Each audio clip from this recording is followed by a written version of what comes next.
بسم الله الرحمن الرحيم. وإذ استسقى موسى لقومه فقلنا اضرب بعصاك الحجر فانفجرت منه 12 عينا قد علم كل أناس مشربهم كلوا واشربوا من رزق الله ولا تعثوا في الأرض مفسدين. سورہ بقرہ کی تفسیر چل رہی ہے. سورہ بقرہ کے ان ابتدائی آیات کے اندر اللہ رب العزت نے ایمان، عمل صالح، ایمان کے تقاضوں کو بیان کرنے کے بعد اب اللہ رب العزت نے بنی اسرائیل کے انعامات کا تذکرہ بیان فرمایا. بنی اسرائیل کے اوپر اللہ رب العزت نے جن جن انعامات کا تذکرہ بیان کیا ان کا بیان چل رہا ہے. آگے اللہ رب العزت نے بنی اسرائیل پر جو انعام کیا تھا، جو نعمت اللہ رب العزت نے ان کو دی تھی، ایک اور نعمت کا ذکر بیان فرمایا اور فرمایا کہ یاد کرو اس دن کو وَإِذِ اسْتَسْقَىٰ مُوسَىٰ لِقَوْمِهِ، جب موسیٰ علیہ السلام نے اپنے قوم کے لیے اللہ رب العزت سے پانی طلب کیا، سیرابی کو طلب کیا. فَقُلْنَا اضْرِب بِّعَصَاكَ الْحَجَرَ، بس ہم نے کہا کہ آپ اپنے لاٹھی کو پتھر پر ماریے. فَانْفَجَرَتْ مِنْهُ 12 عَيْنًا، اللہ رب العزت نے اس لاٹھی کے مارنے کی وجہ سے 12 چشمے اللہ رب العزت نے جاری کر دیے. قد علم كل اناس مشربهم، ہر انسان نے اپنے پینے کی جگہ کو جان لیا. کلوا واشربوا من رزق اللہ، کھاؤ اور پیو اللہ کے رزق میں سے. ولا تعثوا فی الارض مفسدین، اور زمین میں فساد مچا کر نہ اتراؤ. اللہ رب العزت نے یہاں پر جب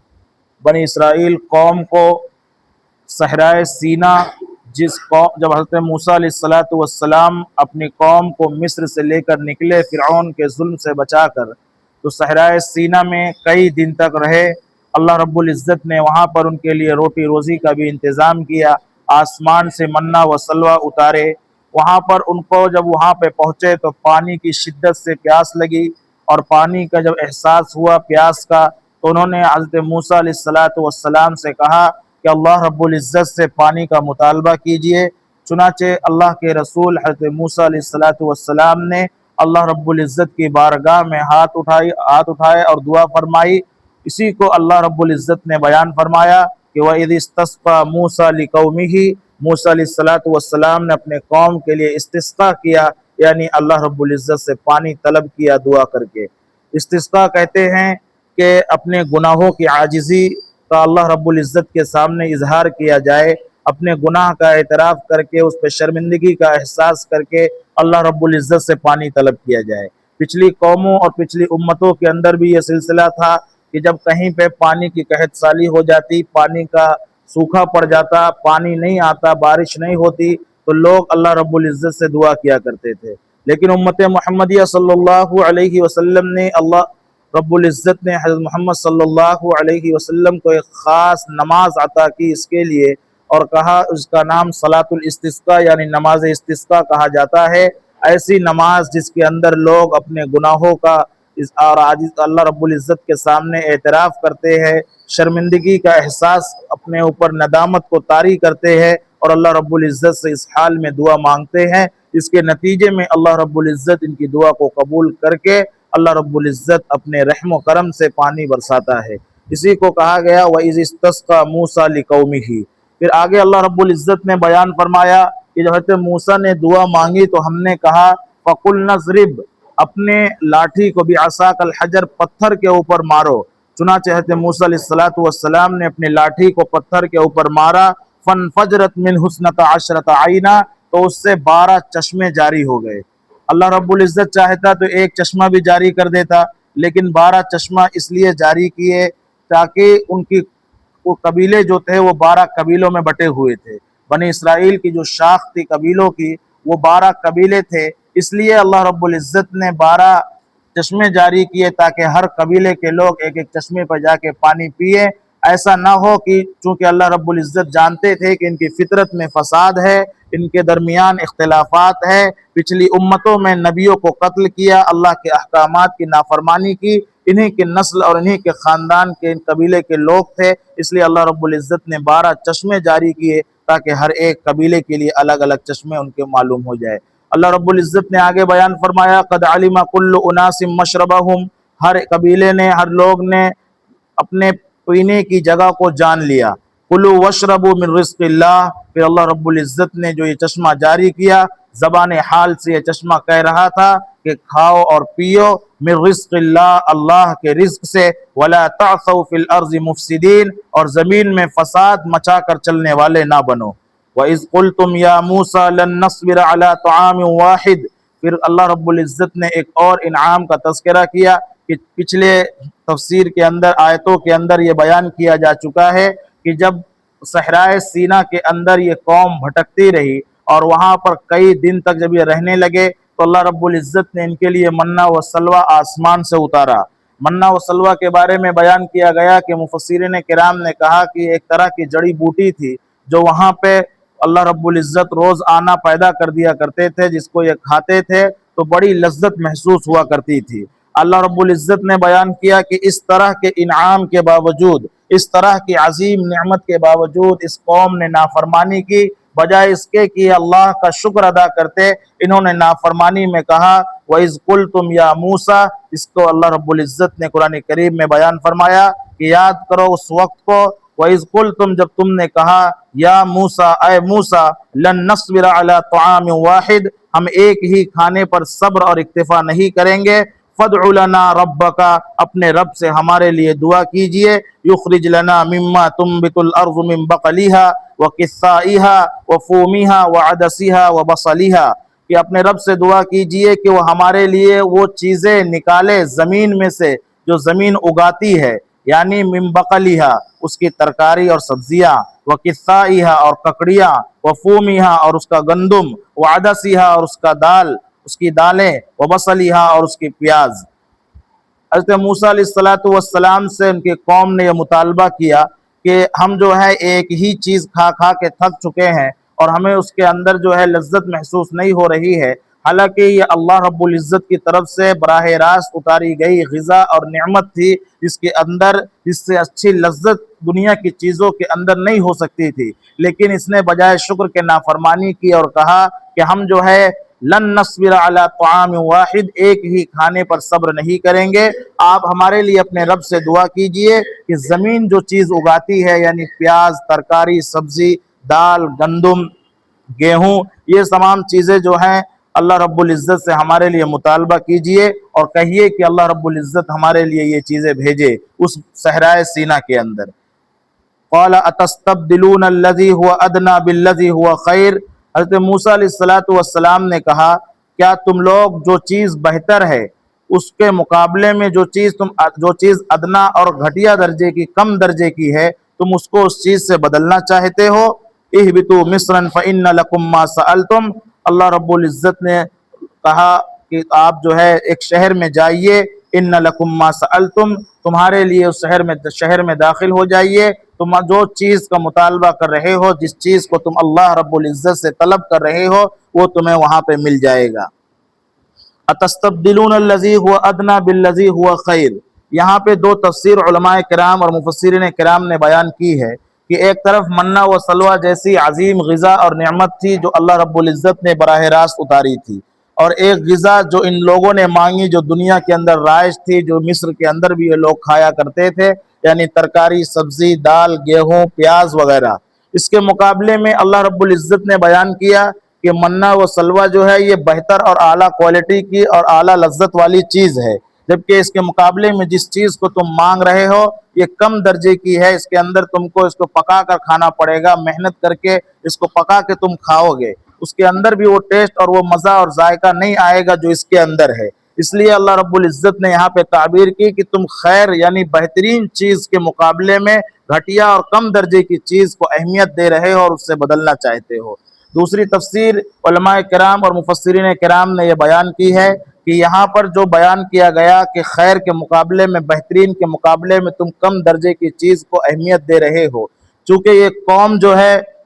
بائبل کے اندر اور مختلف روایات کے اندر جو نبی کریم صلی اللہ علیہ وسلم سے منقول ہے، آپ سے ثابت ہے، اس کے اندر یہ بیان کیا گیا ہے کہ اس قوم نے جب صحرائے سینا کے اندر کئی دن گزار دیے اور منہ و سلوہ کھاتے تھے وہاں پر، تو وہاں پر انہوں نے حضرت موسیٰ علیہ السلام کو ملامت کرنا شروع کر دیے اور کہا کہ ہم جو ہے مصر کے اندر اچھی زندگی گزار رہے تھے، وہاں پر اللہ رب العزت نے ہمیں دال، گیہوں اور طرح طرح کی چیزیں جو ہے دیا کرتا تھا، اور تم ہمیں ایسی جگہ پہ لے آئے ہو جہاں پہ نہ پانی کا کوئی انتظام ہے نہ کوئی غذا کا انتظام ہے۔ یہاں پر اللہ رب العزت نے یہ بیان کیا کہ تمہارے لیے یہ زندگی جو یعنی صحرائے سینا کے اندر جو تم زندگی گزار رہے ہو، یہ آزادی والی زندگی ہے، یہ بہترین جگہ ہے اور بہترین چیز ہے، جبکہ اس کے مقابلے میں تم مصر کے اندر ایسی زندگی گزارتے تھے جہاں پر فرعون تمہارے اوپر ظلم و ستم کیا کرتا تھا، وہاں پہ تم غلامی کی زندگی گزارا کرتے تھے، تمہارے بیٹے کو قتل کر دیا کرتے تھے، تمہاری خواتین کا استحصال کیا کرتے تھے، ان کی عزت اور عفت کو لوٹا کرتے تھے۔ تو اب بتاؤ کہ اس کے مقابلے میں بہتر جگہ کون سی ہے؟ غلامی کے مقابلے میں آزادی کی زندگی بہتر ہے، چاہے اس کے اندر تمہیں ہر طرح کی نعمت اور لذت نہ ملے۔ اگر انسان آزاد ہے تو اس کے لیے سب سے بڑی نعمت جو ہے وہ آزادی کی نعمت ہے۔ اسی کو بیان فرمایا کہ ان لوگوں نے حضرت موسیٰ علیہ السلام کو ملامت کرنا شروع کر دیا اور کہا کہ تم نے ہمیں ایسی جگہ پہ لے آئے، ہم تو وہاں پہ اچھی زندگی گزار رہے تھے۔ پھر اللہ رب العزت نے یہ آیت نازل کی اور بیان فرمایا کہ اتستبدلون الذی هو ادنی بالذی هو خیر، کیا تم جو بہترین جگہ تھی، جو بہترین چیز ہے اس کے مقابلے میں یعنی آزادی کے مقابلے میں تم مصر کی غلامی کو ترجیح دے رہے ہو؟ یاد رکھو یہ تمہارے لیے بہتر چیز نہیں ہے۔ جب قوم نے مطالبہ کیا تو اللہ رب العزت نے کہا کہ تم ایک شہر کے اندر چلے جاؤ، وہاں پہ تم جو چیز مانگو گے تمہیں وہ چیز مل جائے گی۔ چنانچہ وہ قوم گئی، پیچھے اس کا تذکرہ آ چکا کہ اللہ رب العزت نے کہا تھا کہ اس گاؤں اور اس شہر کے اندر اس حال میں داخل ہونا کہ اپنے اوپر شرمندگی کا احساس ہو، ندامت کے ساتھ داخل ہونا، اکڑ کے ساتھ داخل نہ ہونا، اور اپنی زبان پر حتتن کے الفاظ رکھنا، یعنی اے اللہ ہماری بخشش فرما جیسے الفاظ اپنی زبان پہ رکھنا، لیکن تم نے اس کا الٹ کیا اور تم اکڑ کر اور گھمنڈ اور تکبر کے ساتھ اس شہر میں داخل ہوئے، اور تم نے جو ہے اللہ رب العزت کے بخشش یعنی حتتن کے الفاظ کے ساتھ بلکہ نہیں داخل ہوا، بلکہ تم نے اس کے بغیر داخل ہوئے۔ اس کی وجہ سے اللہ رب العزت نے بیان فرمایا وَضُرِبَتْ عَلَيْهِمُ الذِّلَّةُ وَالْمَسْكَنَةُ، ان کے اوپر اللہ رب العزت نے ذلت و رسوائی کے اور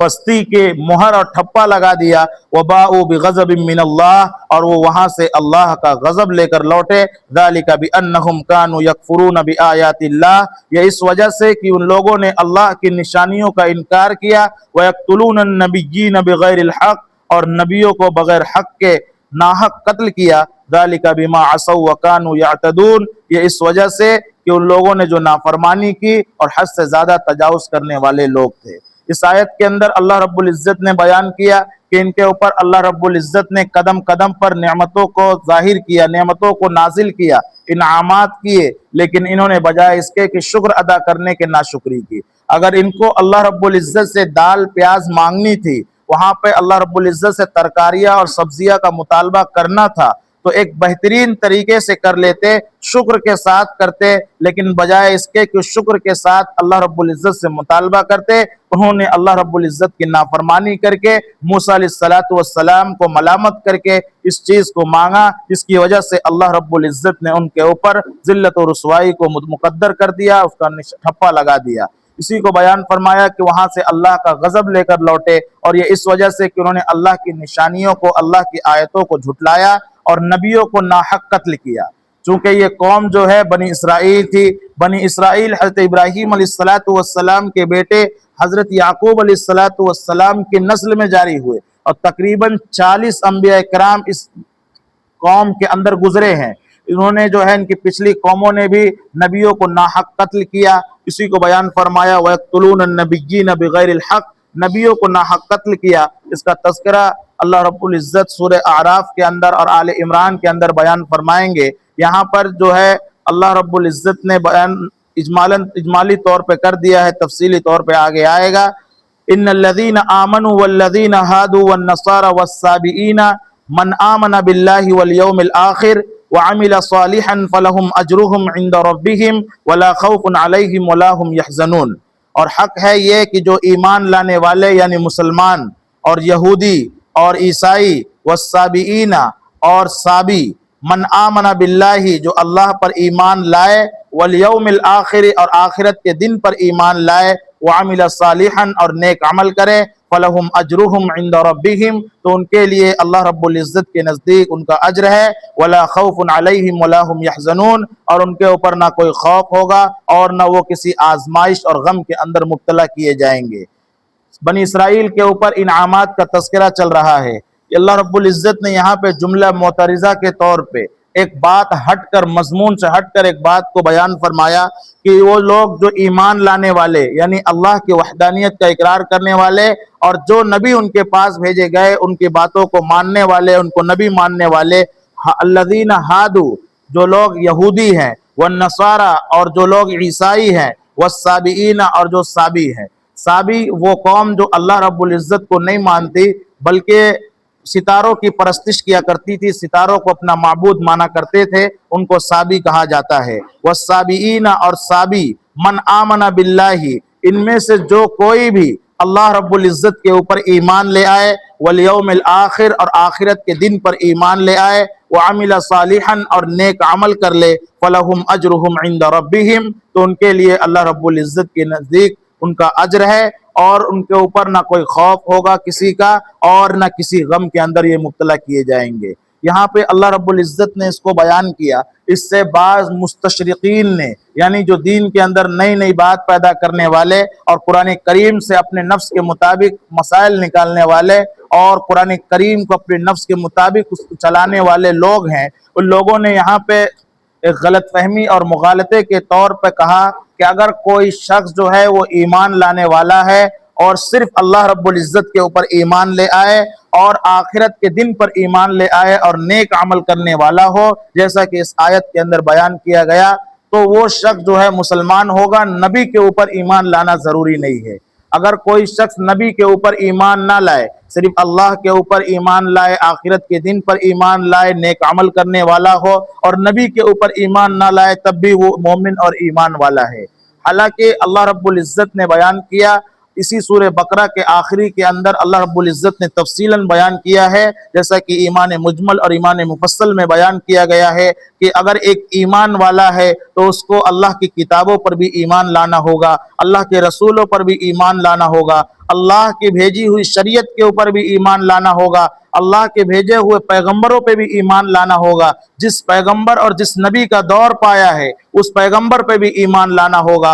اور پچھلے جتنے پیغمبر گزرے ہیں ان کے حق ہونے پر بھی ایمان لانا ہوگا، بلکہ جتنے عقائد اسلام کے اندر بیان کیے گئے ہیں ہر عقیدے پر مسلمان کا، ایمان والے کا ایمان لانا یہ اس کا اہم فریضہ ہے۔ اگر عقائد کے اندر پختگی اور درستگی نہیں ہے تو بقیہ جتنے اعمال، جتنے معاملات اور جتنے مسائل ہیں وہ اللہ کے نزدیک کوئی اہمیت کے حامل نہیں ہوں گے۔ اس لیے سب سے پہلی جو شرط ہے وہ یہ کہ عقائد کے اندر جو ہے ایک اللہ کے اوپر ایمان لانے والا عقائد کے اندر جو ہے مضبوط رہے، عقائد کے اندر کسی سے سمجھوتا نہیں کیا جا سکتا۔ اسی لیے کہا گیا کہ اگر جو مسلمانوں کے فرقے اور مسالک بن گئے ہیں، جو مسلمانوں کے جس طرح ابھی بر صغیر کے اندر ہمارے ملک ہندوستان اور پاکستان کے اندر جو ماضی قریب میں 50 سے 100 سالوں میں دیوبندیت، بریلویت، اہل حدیث، سلفی یہ سب جو مسلک بنے ہیں، یہ مسلک جو ہے ایمان والے ہیں، اللہ رب العزت کے بندے ہیں، اہل سنت والجماعت کے اندر داخل ہیں۔ کیوں؟ اس لیے کہ ان کے عقائد جو ہے اس کے اندر اتفاق اور اتحاد ہے۔ فروعی مسائل، ہاتھ کہاں باندھنا ہے، کہاں نہیں باندھنا ہے، کہاں پہ کھڑا ہونا ہے، پیروں کے درمیان فاصلہ کتنا ہونا چاہیے، آمین زور سے بولنا ہے، سلو بولنا ہے، آہستہ بولنا ہے، طرح طرح کے رفع یدین کرنا ہے کہ نہیں کرنا ہے، یہ فروعی اختلافات ہیں جو عقائد کے درجے تک نہیں ہیں، اصول نہیں ہے بلکہ فروعی ہے، چونکہ اس کے اندر احادیث سے بھی مختلف احادیث آئی ہے، وہ اس پر عمل کرنے والے اس پہ دلیل پیش کرتے ہیں، جو رفع یدین کرتے ہیں اس کی دلیل پیش کرتے ہیں، جو نہیں کرتے وہ اس کی دلیل پیش کرتے ہیں۔ احادیث بھی اس طرح کی آئی ہے، اس وجہ سے فروعی مسائل میں اختلاف کرنے والے ایمان کے اندر داخل ہوں گے، اہل سنت والجماعت کے اندر داخل ہوں گے اور اس فرقے کے اندر داخل ہوں گے۔ اس کے بارے میں اللہ رب العزت کے برگزیدہ پیغمبر نبی کریم صلی اللہ علیہ وسلم نے ارشاد فرمایا کہ ستفترق امتی علی 37 ملہ، کہ میری امت 73 فرقوں میں بٹ جائے گی، کلہم فی النار، سب کے سب جہنم میں ہوں گے، الا واحدہ، صرف ایک کے قالوا من یا رسول اللہ، صحابہ کرام رضوان اللہ علیہ مجمعین نے عرض کیا کہ اللہ کے رسول وہ فرقہ کون سا ہوگا؟ اللہ کے رسول صلی اللہ علیہ وسلم نے ارشاد فرمایا ما انا علیہ و اصحابی، جس طریقے پر میں ہوں اور میرے صحابہ ہیں، اگر کوئی شخص اس طریقے پر ہے تو وہ شخص جو ہے فرقہ ناجیہ، یعنی ایسا فرقہ جو نجات پانے والا ہے، جنت کے اندر داخل ہوگا، وہ اس کے اندر شامل ہوگا۔ اس لیے فروعی مسائل کے اندر اگر کوئی اختلاف کرتا ہے اس سے وہ دائرہ اسلام سے نہیں نکلتا، لیکن اس کے مقابلے میں اہل تشیع جو صحابہ کرام رضوان اللہ علیہ مجمعین کے زمانے سے چلے آ رہے ہیں، جو شیعہ حضرات ہیں، چونکہ اس کے اندر بھی دو گروپ ہیں، ایک امامیہ اور ایک زیدیہ کہلاتا ہے۔ امامیہ جو ہے ان کا مسئلہ جو ہے تھوڑا نرمی والا ہے، جبکہ زیدیہ جو ہے ان کا مسئلہ جو ہے وہ ایک دم سختی والا ہے۔ امامیہ یہ حضرت ابوبکر اور حضرت عمر رضی اللہ تعالی عنہ کو مفضول مانتے ہیں، افضل نہیں مانتے ہیں، یعنی ان کا کہنا یہ ہے کہ حق جو ہے وہ حضرت علی کا تھا، لیکن چلو حضرت ابوبکر حضرت عمر پہلے اور دوسرے خلیفہ بن گئے، ہمیں اس سے کوئی مسئلہ نہیں ہے، ان کو گالی نہیں دیتے ہیں۔ چونکہ ان کے بہت سے عقائد کے اندر جو ہے یہ پس و پیش نہیں ہوتے ہیں، عقائد کے اندر اپنی جگہ پہ رہتے ہیں، اس لیے دائرہ اسلام سے خارج نہیں ہے۔ لیکن اس کے مقابلے میں جو فرقہ امامیہ، جو زیدیہ، جو دوسرا فرقہ ہے، وہ فرقہ جو ہے یہ حضرت ابوبکر کو گالی دیتا ہے نعوذ باللہ، حضرت عمر کو گالی دیتے ہیں نعوذ باللہ، ان کے ایمان پر حملہ کرتے ہیں اور ان کو جو ہے دائرہ اسلام سے خارج مانتے ہیں۔ چونکہ حضرت ابوبکر اور حضرت عمر یہ صحابہ کرام رضوان اللہ علیہ مجمعین ہے، ان کا ایمان نص قطعی یعنی قرآن کریم سے ثابت ہے، تو جب ان کے ایمان کا اگر کوئی انکار کرے تو گویا کہ اس نے اللہ کی آیت کا انکار کر دیا، اور اللہ کی آیت کا ایک آیت کا انکار کرنے والا وہ دائرہ اسلام سے خارج ہو جاتا ہے۔ اس لیے شیعہ حضرات جو ہے عقائد کے اندر ہم سے میل جول نہیں رکھتے، عقائد کے اندر جو ہے وہ ہم سے ہٹے ہوئے ہیں، اس وجہ سے وہ لوگ جو ہے دائرہ اسلام سے خارج ہے۔ اللہ رب العزت نے اسی کو یہاں پہ بیان فرمایا کہ جو لوگ ایمان لانے والے ہیں اور جو لوگ یہودی نصارہ اور صابی ہیں، اگر وہ اللہ پر ایمان لے آئے، آخرت کے دن پر ایمان لے آئے، نیک عمل کر لے، تو ان کے لیے اللہ رب العزت کے یہاں پہ اجر ہے، نہ ان پہ کوئی خوف ہوگا اور نہ جو ہے وہ کسی غم کے اندر مبتلا ہوں گے۔ وَإِذْ أَخَذْنَا مِيثَاقَكُمْ وَرَفَعْنَا فَوْقَكُمُ الطُّورَ خُذُوا مَا آتَيْنَاكُمْ بِقُوَّةٍ وَاذْكُرُوا مَا فِيهِ لَعَلَّكُمْ تَتَّقُونَ۔ اور جب ہم نے، یاد کرو اس دن کو جب ہم نے تم سے قسم لی تھی، وَرَفَعْنَا فَوْقَكُمُ الطُّورَ، اور ہم نے تمہارے اوپر طور پہاڑ کو بلند کر دیا تھا، خُذُوا مَا آتَيْنَاكُمْ بِقُوَّةٍ، کہ پکڑو اس چیز کو جو ہم نے تم کو دیا ہے طاقت سے، وَاذْكُرُوا مَا فِيهِ، اور یاد رکھو جو اس کے اندر بیان کیا گیا ہے، لَعَلَّكُمْ تَتَّقُونَ، تاکہ تم تقوی حاصل کرو۔ یہاں پہ اللہ رب العزت نے بیان کیا کہ یہاں پہ اجمالی طور پہ ذکر کر دیا ہے کہ اللہ رب العزت نے پیچھے بھی بیان آ چکا ہے کہ ان کو 40 رات حضرت موسیٰ علیہ السلام کو طور پہاڑ پہ بلایا، وہاں پہ اللہ رب العزت نے ان کو کتاب دی، تورات کتاب، اس کو جو ہے ان کے لیے شریعت اور ان کے لیے دستور کی حیثیت سے نازل کیا اور کہا کہ اس کے مطابق زندگی گزارو۔ اسی بعد میں اس کا انہوں نے انکار کیا اور کہا کہ اگر اللہ رب العزت کا یہ حکم ہے تو اللہ رب العزت ہمیں براہ راست کہتا۔ اللہ رب العزت نے ان کے 70 لوگوں کو منتخب کیا۔ اللہ رب العزت نے یہ اس لیے کیا تاکہ ان کے اوپر حجت کا اتمام ہو جائے، یعنی دلیل مکمل طور پر ہو جائے، ورنہ اللہ رب العزت کو اس چیز کے کرنے کی ضرورت نہیں تھی۔ اللہ رب العزت نے 70 لوگوں کا انتخاب کیا، 70 لوگوں کو لے کر گئے، وہاں پہ اللہ رب العزت نے خود کہا کہ اس پر عمل کرو۔ وہ لوگ اپنی قوم کے پاس حضرت موسیٰ کے ساتھ واپس آئے، لیکن انہوں نے اس چیز کو تو بیان کیا کہ اللہ رب العزت نے ہم سے براہ راست کہا ہے کہ تورات کے مطابق اپنی زندگی گزارو، لیکن ساتھ ہی ساتھ ایک بات یہ ملا دی کہ کہا کہ جتنا تم عمل کر سکتے ہو اتنا کرو، اور جو ہے باقی اگر تم نہیں کر سکتے ہو تو ہم تمہیں معاف کر دیں گے۔ یہ جھوٹ انہوں نے ملایا، اس کی وجہ سے اللہ رب العزت نے یہاں پہ بیان کیا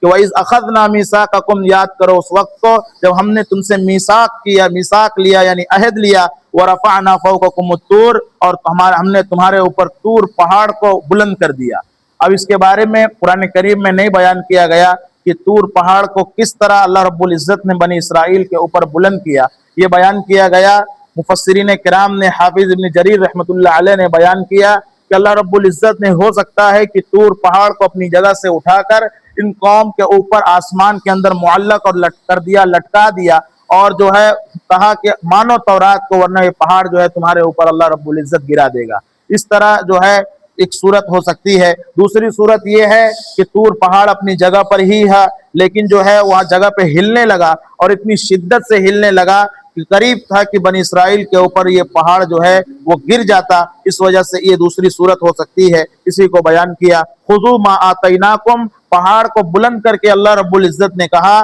کہ جو ہم نے تم کو دیا ہے، خذو پکڑو اس کو، بقوت طاقت کے ساتھ، واذکروا ما فیہ، اور یاد رکھو جو اس کے اندر بیان کیا گیا ہے، لعلکم تتقون، تاکہ تم تقوی اختیار کرنے والے بنو۔ لیکن یہ بنی اسرائیل قوم تھی، ان کے سرشت اور ان کے فطرت میں داخل تھا نافرمانی کرنا۔ ثم تولیتم من بعد ذلک، اس کے بعد بھی ان لوگوں نے جو ہے اللہ رب العزت کے احکامات سے منہ موڑا۔ فلولا فضل اللہ علیکم ورحمتہ لکنتم من الخاسرین، اگر اللہ کا فضل تم پر اور اس کی رحمت نہ ہوتی تو تم جو ہے خسارہ اٹھانے والوں میں سے ہو جاتے۔ اتنا سب کچھ کرنے کے بعد بھی اللہ رب العزت نے ان کے اوپر اپنی شفقت کا مظاہرہ کیا، ان کے اوپر انعامات کرتے رہے۔ ساتھ ہی ساتھ بیان فرمایا عبرت کے طور پہ ان کے پرانے قوم کے بارے میں، جو تقریباً غالباً حضرت داؤد علیہ السلام کی قوم تھی، کہ وَلَقَدْ عَلِمْتُمُ الَّذِينَ اعْتَدَوْا مِنْكُمْ فِي السَّبْتِ، کہ دیکھو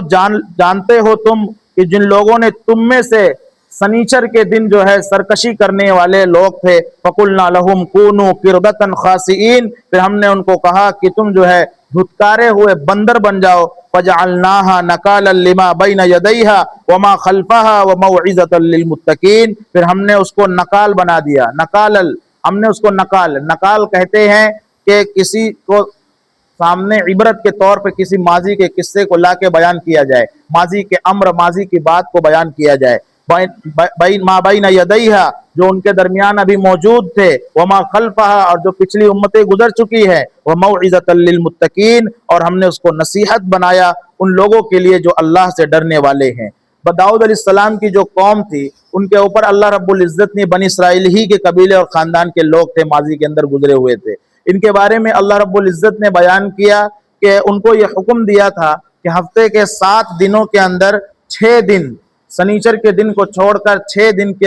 دن جو ہے معاشی اکانومک سسٹم، معاشی روزی روٹی کے لیے کام کرنا، اس چیز کو اللہ رب العزت نے اجازت دی تھی کہ تم 6 دنوں کے اندر کرو، لیکن سنیچر کے دن کو چھوڑ کے، یعنی سنیچر کے دن تم یہ کام نہیں کر سکتے ہو، کوئی بھی تم کمائی کا سبب اختیار نہیں کر سکتے ہو سنیچر کے دن۔ اسی کو اللہ رب العزت نے یہاں پہ بیان کیا، اور چونکہ یہ قوم اور یہ قبیلہ جو ہے وہ سمندر کے کنارے رہتا تھا، تو ان کے روزی روٹی کا جو انتظام ہوا کرتا تھا وہ سمندر سے مچھلی پکڑ کے کیا کرتے تھے۔ سمندر سے لوگ مچھلی پکڑتے تھے، سمندر سے مچھلی پکڑ کے اس کو فروخت کرتے، بیچتے تھے، اور اسی سے اپنے روزی روٹی کا انتظام کرتے۔ تو اللہ رب العزت نے حکم دیا کہ سنیچر کو چھوڑ کر تم اگلے اور دنوں میں مچھلی پکڑو، لیکن انہوں نے شروع میں تو یہ حیلہ کیا اور یہ کرتے تھے کہ جمعہ کے دن جو ہے، جمعہ کی رات میں سنیچر آنے سے پہلے جال سمندر کے اندر اور تالابوں کے اندر، ندیوں کے اندر ڈال دیا کرتے تھے، اور اتوار کے دن، چونکہ سنیچر کے دن پابندی تھی کہ مچھلی نہیں پکڑ سکتے، تو اتوار کے دن یہ لوگ جال سے مچھلی نکالا کرتے تھے، اور اس طرح یہ حیلہ کیا کرتے تھے۔ لیکن اللہ رب العزت نے اس پہ بھی پکڑ نہیں کی، ڈھیل کی، چلو حیلہ اختیار کر رہے ہیں۔ لیکن دھیرے دھیرے یہ لوگ نے اللہ کی نافرمانی کی، اور سنیچر کے دن بھی لوگ کھلا اعلانیہ طور پر ظاہر کر کے مچھلیاں پکڑنے لگے، جس کی وجہ سے اللہ رب العزت نے ان کے اوپر عذاب نازل کیا، اور فرمایا کہ ہم نے ان کو کہا، فَقُلْنَا لَهُمْ، ہم نے ان سے کہا، كُونُوا قِرْدَةً خَاسِئِينَ، تم جو ہے بندر، دھتکارے ہوئے بندر بن جاؤ۔ اللہ رب العزت نے ان کی شکل کو بندر کی شکل سے بدل دیا، اور اس طرح ان کے اوپر جو ہے یہ عذاب نازل کیا۔ یہ اس واقعے کو بنی اسرائیل جو حضرت موسیٰ علیہ السلام کے ساتھ صحرائے سینا میں فرعون کے ظلم و نجات سے، مصر سے نکل کر فلسطین کی جانب جا رہے تھے، ان لوگوں کو یہ حکم دیا اور ان کے سامنے عبرت کے طور پہ بیان کیا کہ تم جو ہے دیکھو، تمہاری ہی قوم تھی، تمہارے ہی آباء و اجداد تھے، انہوں نے یہ کام کیا، اللہ کی نافرمانی کی، اس کا نتیجہ یہ ہوا کہ اللہ رب العزت نے ان کو بندر بنا دیا، اور صرف بندر نہیں بنایا بلکہ دھتکارا ہوا بندر بنایا، ذلت والا بندر بنایا، اور فرمایا وَمَوْعِظَةً لِّلْمُتَّقِينَ، یہ سب کے لیے جو ہے جو اللہ رب العزت سے ڈرنے والے ہیں ان کے لیے نصیحت ہے۔ اللہ رب العزت ہم سب کو عمل کرنے کی توفیق عطا فرمائے، قرآن کریم سمجھنے کی توفیق عطا فرمائے۔ وآخر دعوانا ان الحمد للہ رب العالمین۔